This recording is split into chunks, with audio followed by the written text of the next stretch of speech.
Veliki pozdrav dragi moji, dobrodošli na moj YouTube kanal, dobrodošli u novi recept.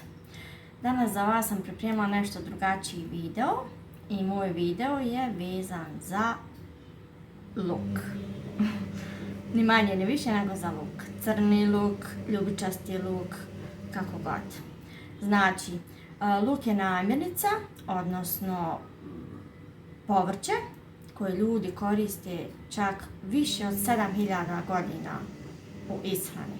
Luk se može koristiti kao svjež, koristi se u salatama, možete ga koristiti u pravljenju hrane, u pravljenju raznih recepata i tako dalje. Ali, moj današnji recept vezan za luk je taj što ću ja danas da pravim čaj od crnog luka, koji je veoma dobar protiv suhog kašlja.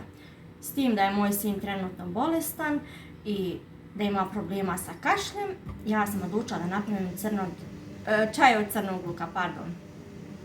Znači, nije prvi put da mu pravim, ovo je već danas drugi dan da mu pravim čaj od crnog luka. Prvi put kad sam skuhala čaj, već prvi dan je osjetio znatno olakšanje što se tiče kašlja. Znači, čaj od crnog luka. Za čaj od crnog luka potrebna je osrednja glavica luka. Jedino što ćete uzeti glavicu luka i dobro je oprati pod mlazom vode. To je prva stvar. Druga stvar je da ne skidate koru od crnog luka. Jer u stvari u ovoj kori se nalaze sve bitnije supstance koje olakšavaju i pomažu pri iskašljavanju, odnosno ublažuju simptome suhog kašlja. Nakon što sam luk dobro oprala, izrezat ću ga, s tim da ću paziti da ne skinem koru od luka, odnosno ljusku, kako god hoćete.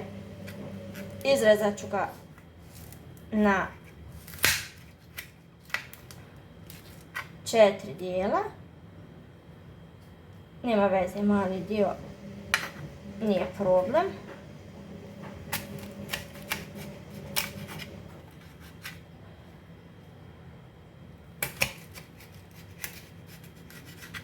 Tako.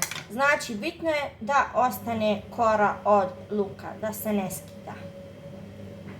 Nakon što sam izrezala luk, u posudu sipam pola litre vode i u nju ću dodati luk.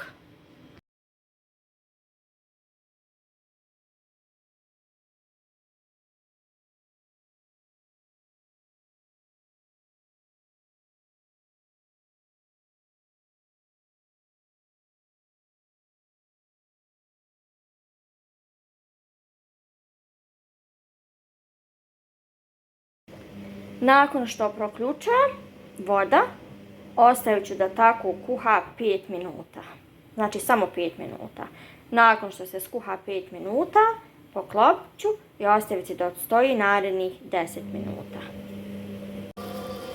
Kao što vidite, već je voda počela da ključa i da poprima žučkastu boju. I vjerujem da većina vas zna da se luk koristi u farbanju jaja za Uskrs i zato jaja dobivaju finu boju. Eto ga, luk je se kuhao čitavih 5 minuta. Sada ću ugasiti vatru, poklopiti i odstaviti da odstoji 10 minuta. Moj napitak, odnosno čaj od crnog luka je gotov. Ja sam naravno dodala 2 kašike domaćeg meda, jer će uz pomoć meda moje dijete lakše da popije ovaj čaj, tako da će mu pomoći.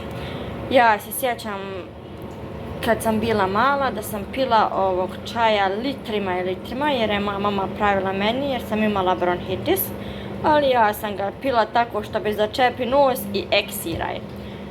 Uglavnom, eto, to bi bilo to za danas. Nadam se da vam se ovaj recept prirodnog lijeka protiv suhog kašlja sviđa. Da ste ga već isprobali, da vam je pomogao naravno, možete pisati u komentarima da li ste ga već isprobali i da li vam je pomogao i da li nije naravno. Do mog sljedećeg videa, veliki pozdrav, bye! Drink. Tea is good? Really? Okay, now drink and your cough will finish.